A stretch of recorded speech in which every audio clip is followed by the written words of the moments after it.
Salam sejahtera, tuan-tuan dan puan-puan sekalian. Ada satu isu, ada satu uh, spekulasi menyatakan warisan akan cantas GRS hari ini. Wah, itu satu hantaran netizen komen di dalam ruangan komen yang saya terima. Dia kata warisan akan cantas kerajaan Haji GRS hari ini. Benarkah itu akan berlaku dan bagaimana itu boleh berlaku? Tuan-tuan dan puan-puan sekalian, dalam dunia politik, jangan kau sangka semuanya ada jaminan. Dalam dunia politik, bila-bila saja waktu boleh berubah. Semalam dia lawan, sekarang dia kawan. Semalam dia lawan, hari ini dia kawan. Semalam dia kawan, tiba-tiba jadi lawan. Macam itulah. Politik ini penuh dengan kelicikan. Tiba-tiba saja boleh dipancing, tiba-tiba saja boleh berubah. Itu sebabnya ada yang sebut, ada yang kata Haji Jinor angkat sumpah subuh-subuh pukul 3 pagi kerana berlaku kerisauan dan berlaku ketakutan akan ada pancingan saat akhir terhadap beberapa ahli Dewan Undangan Negeri, khususnya daripada APCO. Tuan-tuan dan puan-puan sekalian, netizen ini menyatakan bahawa belum ada jaminan 100% Hajiji kekal sebagai kerajaan walaupun sudah angkat sumpah. Saya cuba memikir, saya cuba meneliti, saya cuba menganalisis bagaimana itu boleh berlaku. Rupa-rupanya kalau ini yang berlaku, betul boleh tumbang GRS saat akhir atau hari ini atau besok. Warisan, kita campurkan nombor-nombornya. Warisan, dia ada 25 kerusi.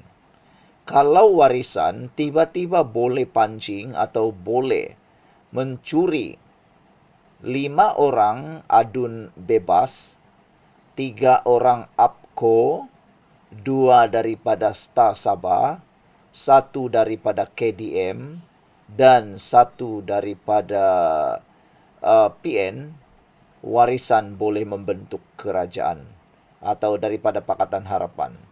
Tuan-tuan dan puan-puan sekalian, kalau dilihat 25 campur 5, 30. Campur 3 APCO sudah 33. Campur 1 star 34.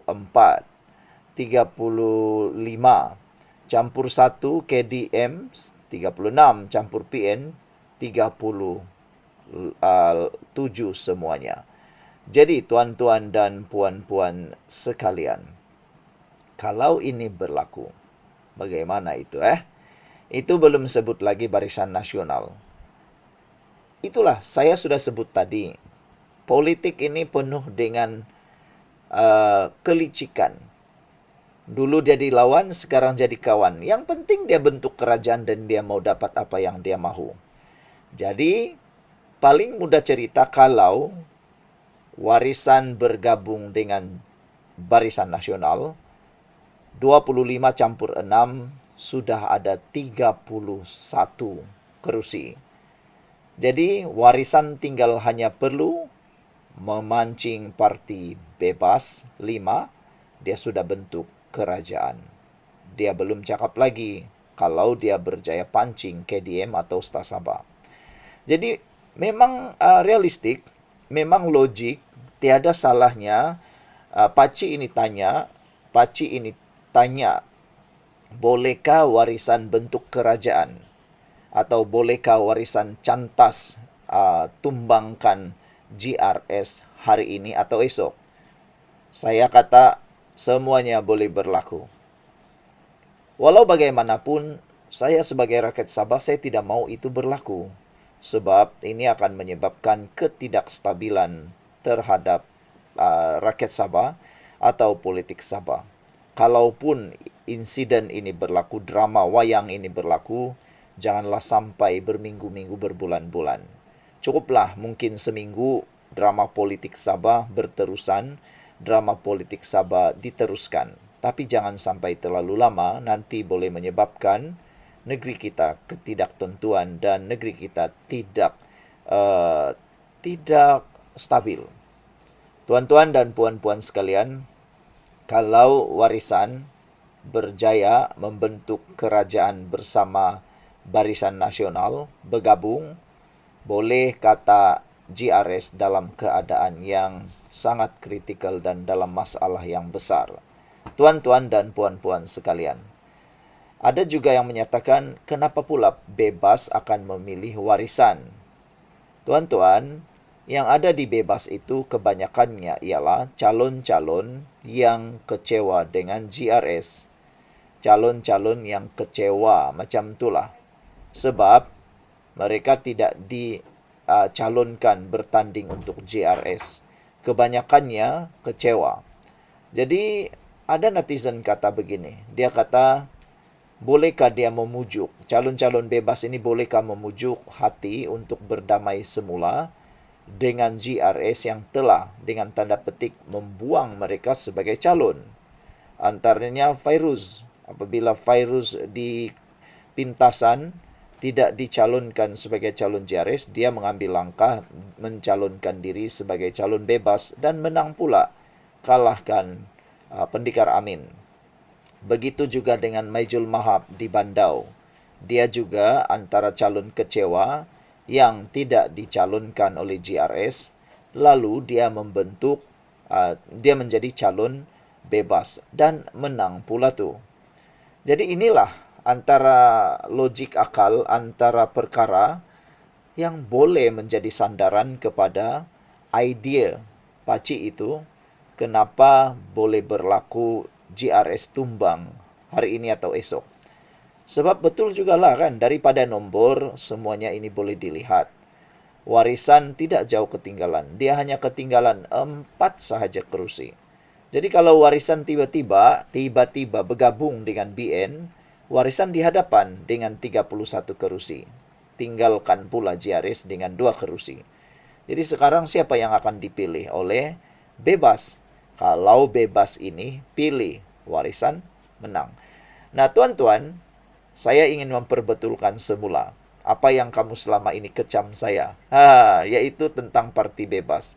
Selama ini ada orang kata parti bebas ni tiada gunalah, hanya mengganggulah. Itu semua salah. Saya sudah kata, gelombang hitam, gelombang black wave ini akan jadi penentu politik Sabah dan betul-betul berlaku. Mereka kini jadi kingmaker. Bebas adalah parti yang kedua terbanyak selain daripada warisan dan BN. Dia hampir-hampir kalahkan BN. BN tinggal 6. Kalau bebas ini, dia dapat 7 atau 8. Nah, dia confirm jadi penentu kepada kerajaan negeri Sabah. Sekarang ini pun sudah penentu. Kalau campur dengan warisan sudah 30. Sudah meninggalkan GRS. Jadi, aku sudah cakap, bebas akan jadi penentu. Kita tunggulah drama politik Sabah 1-2 hari ini apa yang jadi. Sekian dulu untuk kali ini. Tinggalkan komen Anda. Bye-bye. Sebelum kita teruskan ulasan hebat ini pada petang ini, izinkan dulu saya berkongsi dengan Anda semua. Ini ialah terapi imun transfer factor for life. Terapi imun yang meningkatkan daya imun badan kita sehingga 400%. Secara umum dan ringkasnya, apabila imun badan kita lemah, apabila imun kita bodoh, apabila imun badan kita tidak seimbang, kita kena penyakit dan sukar sembuh daripada semua jenis penyakit.